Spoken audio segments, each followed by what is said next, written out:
On a la chance d'être au Théâtre Montparnasse avec Catherine Chaube, metteuse en scène, Philippe Magnan, comédien. Il nous manque Lou Chauvin qui est en tournée, qui est votre partenaire dans Ailleurs après. Ailleurs après, cette pièce qui va donc ouvrir le festival Théâtre dans les Alpages, 6e édition cette année, le mardi 28 juillet, en fin de journée, comme d'habitude. Le lieu, il est quand même important, puisque c'est là que vous avez démarré l'exploitation.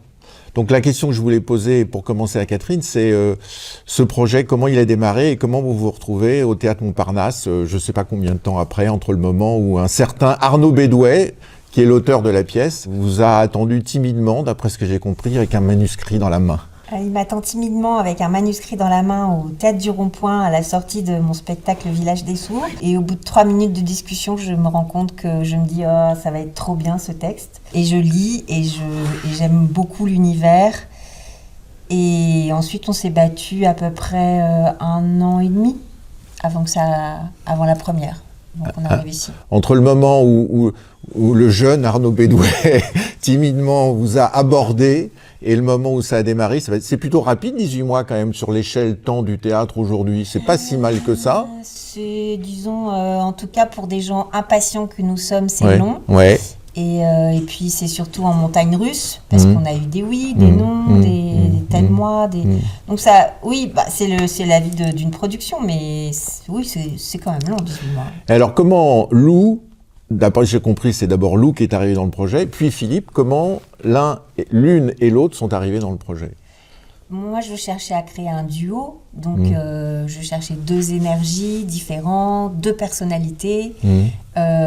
J'aimais beaucoup Lou que j'avais vu jouer, on en discutait beaucoup avec Arnaud, et j'ai toujours adoré, il est là, j'ose pas le dire, mais j'ai toujours adoré Philippe Magnan, qui j'ai une grande admiration, et je trouvais que leurs 2 énergies était très intéressante pour ce texte. Sans trop dévoiler, est-ce que vous pouvez nous décrire un peu les rôles de Lou et de Philippe, sans trop dévoiler le pitch, bien sûr, puisqu'il faut quand même que les gens qui nous regardent sont censés découvrir tout le 28 juillet. On est dans un immeuble, c'est la canicule, on est dans un immeuble à Paris. Paris est désert, il reste 2 êtres dans cet immeuble qui sont tout seuls dans l'immeuble.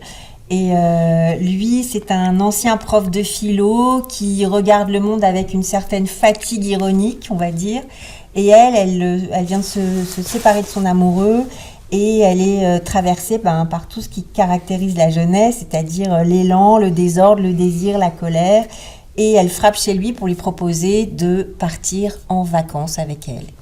Philippe, ça vous arrive tous les jours que des jeunes femmes, comme ça, frappent à votre porte pour partir en vacances avec vous? Presque tous les jours, oui, c'est vrai. C'est une aventure assez régulière. Mais non, c'est vrai, c'est assez surprenant ce qui lui arrive. Et puis, c'est une histoire de voyage, de transport, et de carambolage, de parcours, d'univers, voilà. Et une interrogation en même temps à travers cette interpénétration de couleurs, d'univers, de parcours, de voyage. C'est un vrai voyage, cette pièce. Et vous aviez déjà travaillé avec Catherine et avec Lou? C'est la première fois? Jamais. Ni avec lui, et vous recommencerez jamais, bien sûr. Jamais. Alors, moi, je vais vous raconter mon expérience sur Ailleurs après, parce que donc je passe mon temps à chercher des pièces, et c'était pas du tout sur mon radar. Et puis un jour, Stéphane Engelbert, qui est donc un des directeurs du théâtre ici avec Bertrantin, me dit « Va voir ». Il me dit rien de plus, il me dit « Va voir ». Et je suis allé avec une amie qui a aussi un festival de théâtre, voilà.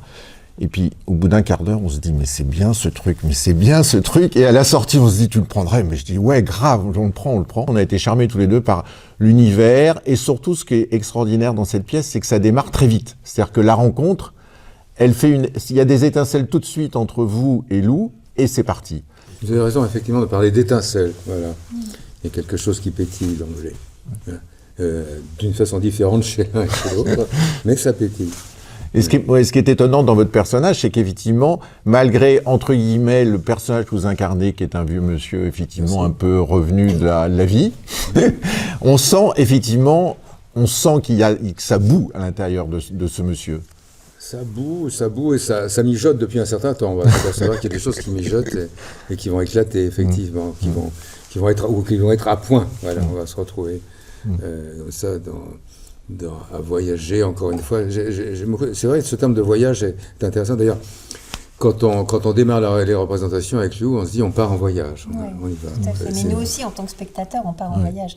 C'est-à-dire qu'on suit et leur voyage extérieur et leur voyage intérieur, puisqu'ils se bousculent l'un l'autre et ils se transforment l'un l'autre à leur contact. Alors, on veut juste parler un petit peu de vous quand même, parce que je pense que c'est intéressant de connaître vos parcours respectifs. En fait, effectivement, comme maintenant, malheureusement, avec Internet, on découvre beaucoup de choses sur la vie des gens. C'est catastrophique, mais c'est utile parfois. Et donc, j'ai découvert que vous étiez né en Algérie. Et surtout, on a discuté un peu. Et j'ai découvert aussi qu'en fait, quand on voit quelqu'un né en Algérie, on se dit, bon, il a quitté en 62. Alors d'abord, vous n'étiez pas né, mais surtout, vous êtes resté très longtemps en Algérie. Donc, vous pouvez expliquer un peu votre parcours et comment une jeune Française est en Algérie jusque dans la fin des années 70. Mon père était né en Algérie. Et du coup, on est resté jusqu'en 1976 parce qu'il était instituteur et que c'était son pays et qu'il n'avait pas du tout envie de partir. Et surtout, il était vraiment pour l'indépendance de l'Algérie. Donc, on est resté jusqu'au moment où, en 76, ils ont proposé aux dernières personnes soit de rester là et de prendre la nationalité algérienne et donc les salaires qui allaient avec, ou de rentrer en France. Mais pour lui, il n'était pas question de rentrer. Il était marié avec ma mère qui, elle, était de Biscarrosse, et donc ils sont rentrés, ils sont arrivés en France en 76, et ça a été un peu une Mais j'allais dire, ça a dû être une sacrée déflagration, et pour eux et pour vous. Oui, et pour ma sœur, ça a été quelque chose d'un peu étonnant. On s'est retrouvés dans des grandes tours à Argenteuil. Il a fallu gérer. J'ai pas vraiment, moi, de souvenirs. J'avais 6 ans, mais j'ai pas de souvenirs de ça très, très précis. Mais je sais que dans ma famille, ça a été, on n'en a vraiment pas trop parlé. Ça a été un traumatisme, en fait. Et donc, je n'entendais pas mes parents se souvenir de l'Algérie. Je sais que mon père allait chercher le matin des petits gâteaux, le dimanche matin, des petits gâteaux. On avait un lien avec la nourriture, les odeurs, tout ça. Mais c'était ça a été un traumatisme. Mais j'ai l'air de passer de l'Algérie à Argenteuil, ça a dû être quand même un petit choc. Et comment vous êtes arrivé au théâtre après? Donc vous avez fait une scolarité comme tout le monde, et puis... je crois que j'ai tout de suite fait des spectacles dans ma chambre où je faisais payer toute ma famille les dimanches matins, très tôt. Et mes amis me disent qu'effectivement, quand on était... parce que j'ai encore des amis d'enfance de l'école primaire, que je les mettais en scène, qu'on faisait des spectacles. Et en 6e, je suis tombée sur une prof qui nous faisait faire du théâtre, et nous, on apprenait tout par cœur. Et ça a toujours été là, quoi. Je sais pas, j'ai postulé ensuite pour rentrer à l'école de Patrice Chéreau, mais c'était la dernière année, donc j'ai pas pu rentrer, parce qu'ils ont arrêté l'école à ce moment-là. Et puis, la vie a fait que, au début, j'ai été comédienne pendant 15 ans, et ensuite, de passer à la mise en scène. J'avais envie de... Donc vous n'êtes pas du tout une enfant de la balle, en fait. Pas du tout. Pas du tout. Et vous, Philippe, comment on devient comédien dans votre cas? Je ne suis pas non plus un enfant de la balle, moi. Non, pas du tout, puisque je suis rentré dans cette magnifique profession très tardivement, à plus de 40 ans. Il a un parcours très étonnant, Philippe. Oui, alors on ne va pas faire le détail, mais enfin, en tout cas, je suis rentré un peu par réfraction, comme ça. Prof de philo, quand même. Oui, un petit moment, et puis... Ah oui, non mais, donc cette pièce vous parle quand même pas mal. Et puis ensuite, dans l'administration centrale, j'aime bien cette expression, parce que j'avais un journaliste dans le temps à qui j'avais dit ça, et qui avait écrit que j'avais été directeur de prison. Non, pas du tout. Parce que j'ai travaillé dans un ministère en tant que chargé de mission, ce qui ne veut pas dire grand-chose, il faut savoir ce qu'on met dans la mission. Et puis il y a un moment où je me suis dit, il faut que j'en sorte, parce que et puis j'avais envie de faire autre chose. Et j'ai quitté, et j'ai retrouvé dehors, alors qu'on ne m'attendait absolument pas dans ce métier. Et puis j'ai essayé, et puis il y a le jeu des rencontres après, voilà. Beaucoup de gens qui nous regardent ne sont pas forcément tous des gens qui sont dans le théâtre en permanence, mais c'est vrai que moi, dès que je vous ai vu, dès que je suis venu dans la pièce, je me dis, mais je le connais, ce comédien. C'est-à-dire qu'effectivement, vous avez un visage qui a marqué, on vous a vu dans beaucoup de pièces, dans beaucoup de séries, de films, etc. Ça commence à faire maintenant, parce que j'ai commencé à 40 ans, c'est bien. J'ai accumulé quelques années depuis. D'accord. Mais c'est quand même un métier merveilleux que vous avez. Oui. Parce que c'est un métier où, tant que vous pouvez travailler, on peut travailler. Je me souviens, un de mes souvenirs d'enfance, ma maman m'avait emmené au rond-point voir Madeleine Renaud, donc c'est pour ça qu'au point de vue âge, on va pas trop s'étendre, dans Oh les beaux jours. Et je pense qu'elle avait 80... Je l'ai vu aussi. Oui. Ouais, c'était quand même, il y a un petit moment. Et c'est vrai que c'est quelque chose quand même de merveilleux. Bon, après, il faut pouvoir jouer, il faut avoir les textes qui vous vont, etc., etc. Oui, c'est Jean-Louis Barrault qui disait d'ailleurs, à qui on demandait quelle était la première des qualités d'un comédien, ou des vertus, ou des... Le texte. La santé. C'est vrai qu'ils ont joué tous les deux très très tard. Il y a une autre chose dont je voulais parler, c'est qu'effectivement, en discutant un peu avec vous précédemment, on s'est aperçu qu'on avait quand même des choses qu'on partageait, notamment l'amour de Nicolas Bouvier, de ce merveilleux auteur pour lequel vous avez mis en scène Samuel Labarthe, que j'avais vu, etc., et j'ai hâte de revoir. Et donc, ce que je trouve assez incroyable aussi dans votre parcours, c'est que vous mettez en scène Nicolas Bouvier, qui est donc un écrivain voyageur mythique pour tous les gens qui aiment voyager, qui aiment marcher, etc. Et en même temps, vous dites, un de mes grands fantasmes ou rêves, c'est de mettre en scène l'échange de Claudel. Vous êtes prête à tout, vous n'avez peur de rien. Alors, je suis pas du tout prête à tout, mais je suis extrêmement bouleversée par la langue. Donc, effectivement, la langue de Bouvier est quelque chose qui m'a complètement transpercée. Alors, la langue de Bouvier, dit par Samuel Labarthe, là, franchement, on atteint des sommets d'excellence. On travaille sur cette trilogie, donc l'usage du monde, le poisson-scorpion et bientôt les chroniques japonaises. Et on fait un voyage tous les deux absolument artistique et humain, absolument puissant. Et après, Claudel, il y a tout. Pour moi, il y a tout dans Claudel.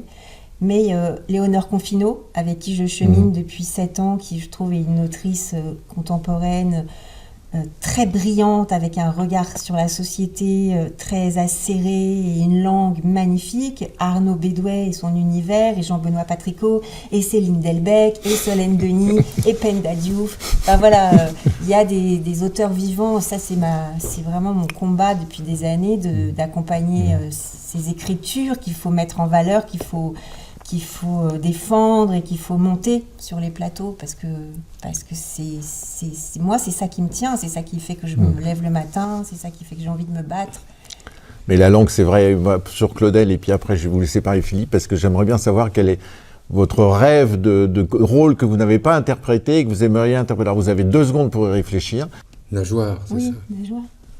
Dans Claudel, dans l'échange, il y a un personnage pour Philippe. Ah, mais voilà. Parce que je me rappelle Claudel, quand à la première édition du théâtre dans les Alpages, Jacques Weber était venu, on avait discuté et il m'avait dit le spectacle que je vous propose, c'est Éclat de vie, c'est une sorte d'une arlequinade, un de ses meilleurs trucs qu'il aime. Et il me dit, il y a du Claudel. Mais je dis pas qu'il y a du Claudel, parce que si je dis qu'il y a du Claudel, le grand public dit, oh là là, on va s'emmerder.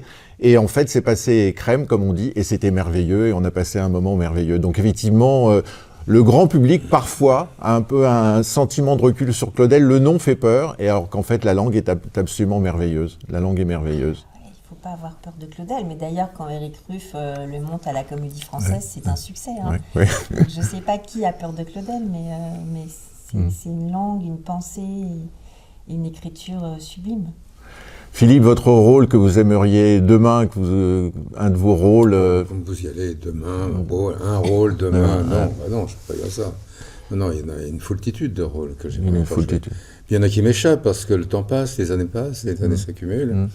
Et puis, j'aurais bien joué Roméo, mais vous voyez, Roméo, le misanthrope, l'école des femmes, Arnolphe, tout ça, mais le temps passe, oui, bien sûr. Non, je peux pas. Il n'y a pas d'âge pour être Roméo? Il n'y a pas d'âge, voilà. C'est la réplique que j'attendais de votre part. Merci. Il n'y a pas d'âge. Même moi, je peux rêver rêver d'être... Voilà. Alors, en de conclusion, on a un petit cadeau. Il y a une tradition dans le théâtre dans les Alpages, c'est que tous les comédiens qui nous font le grand plaisir de venir jouer, avant même de jouer, vous voyez, ont droit à une spécialité locale. Alpage arrive avec fromage. Vous avez droit à un petit reblochon. Alors ça... Voilà. Qui n'a pas eu son reblochon? Donc je vous en donne... Il est dédicacé ou pas? Non, quand même pas. Ça sera pour Arnaud. Ok. Et ça sera pour Lou. Je vous laisse le soin de le donner à Lou. Vous êtes amené à la revoir. J'espère. Voilà. J'espère d'être... Et donc je voulais vous remercier. Ils viennent de là-bas. Je ne sais pas si je vais lui donner le fromage. Je vais vous mettre un petit truc. Et puis alors, regardez ce que j'ai trouvé Philippe. Oh là là. Alors pour les gens qui nous regardent, qui n'ont pas encore vu la pièce, le road trip se fait dans cette petite voiture. Ça, je peux quand même le dévoiler. Ça va pas trop. C'est une petite Talbot Samba rouge. Cabriolet. Et c'est avec ça que Philippe et Lou vont vivre leur petite aventure. En réalité, c'est ma voiture. Voilà. Et il faut dire aussi que Philippe chante dans ce spectacle, Oui. ce qui est quand même un Non, truc oui, rare. Absolument, rarissime. Je ne sais pas si ça se reproduira. Voilà. Nous étions avec Catherine Chauve, Philippe Magnan pour la pièce Ailleurs après. Catherine Chauve, metteuse en scène. Philippe Magnan, un des deux comédiens, avec Lou Chauvin qui n'est pas là avec vous. Ça sera donc l'ouverture de la 6e édition du festival Théâtre dans les Alpages le 28 juillet à 19h45, 2026. Ok. Vous pouvez suivre tout ça sur Insta, sur le site du Théâtre dans les Alpages et sur YouTube. Abonnez-vous à Insta, abonnez-vous à la Gazette des Alpages, etc., etc.